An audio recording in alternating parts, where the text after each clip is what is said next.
convention and the recommendation, because the recommendation now, the recommendation shows government all over the world, because this is not only Trinidad government we're talking about, eh?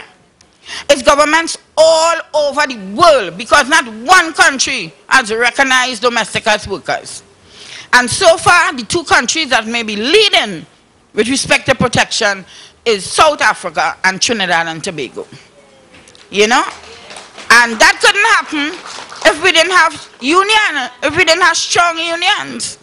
Sticking behind government. We want this, we want that. You know, because we have the South Africa Domestic Workers and Allied Workers Union, who work very hard, just like us.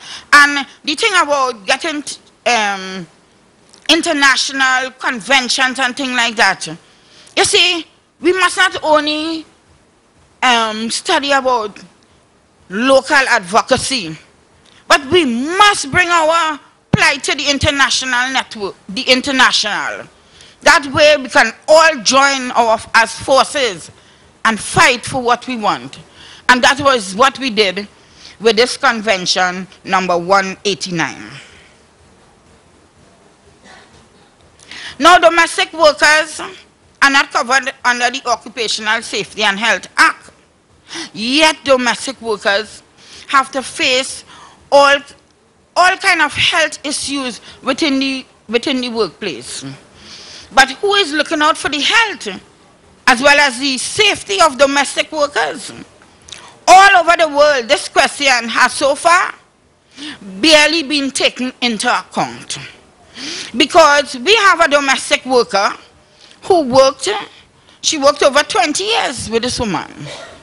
And you know what happened? They hire you to do domestic work, I'll clean out, I'll cook and all that. And then you end up doing something else now. You end up taking care of somebody who get old or sick in the household. So she started to take care of the sick man in the household. Now she didn't know this man had tuberculosis. Nobody ain't going around here to see about him, but the domestic worker seen about him. And she contracted the tuberculosis. And when now she was fired. When she took a week sick leave to find out, and then she found out I have tuberculosis, all that. The employers were so inhumane that they fire her. So whilst you see some employers, I don't know, they watch our domestic workers, you could treat them how you want. They fire you at the women fancy. You know, because if a domestic employer of a domestic worker had a conscience, that employer, you would have let the domestic worker take sick leave. Because that domestic worker could take sick leave for 1 whole year from the national insurance. And you ensure that the domestic worker is all right and all that, and you know. But no, she couldn't wait. She fired the woman instantly, and by the time the woman called, somebody else was answering the phone. She already had a domestic worker there taking her place. So that is the kind of treatment and injustices that domestic workers have to face. Domestic workers also have to handle many chemicals used for cleaning and laundry. They daily use sharp objects such as knives.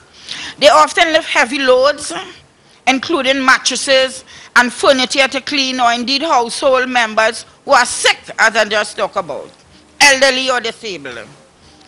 But where are the training programs in the safe handling of chemicals, sharp objects or heavy loads that are specifically for work in the home? Well, the ILO convention will deal with that. Because the recommendation talks about government helping with the capacity of the union. For example, our union. We are getting too big for who we have to represent these people. You understand? So that we have so much work. Although we are training now, a lot of our members are training. Just recently we went on a retreat. We spent a whole weekend up in Toko training on collective bargaining, because some of them work in a workplace where since 2006 we got recognition, and their employer has been fighting us in the court. Because we have to do that in order to service the domestic workers and other low-income workers who work in places that are unable to join unions. And that is why they have a minimum wage for vulnerable workers, they call them. So that the government could put proper wages, proper terms and conditions of work to ensure that these workers get it. But then, what about the labor inspectors? We have a labor inspectorate division that needs to be strengthened.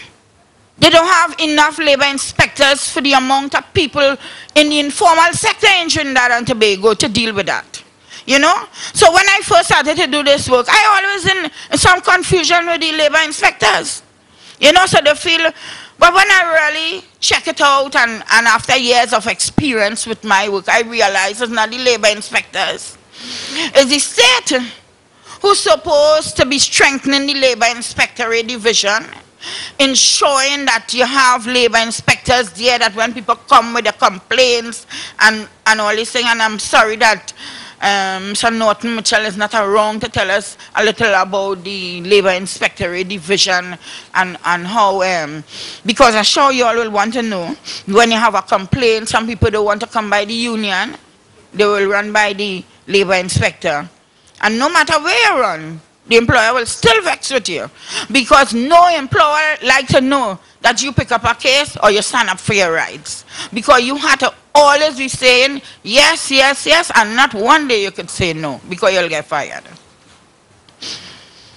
Another issue that we have is sexual harassment. Sexual harassment is a major problem, which sometimes leads to unwanted pregnancies.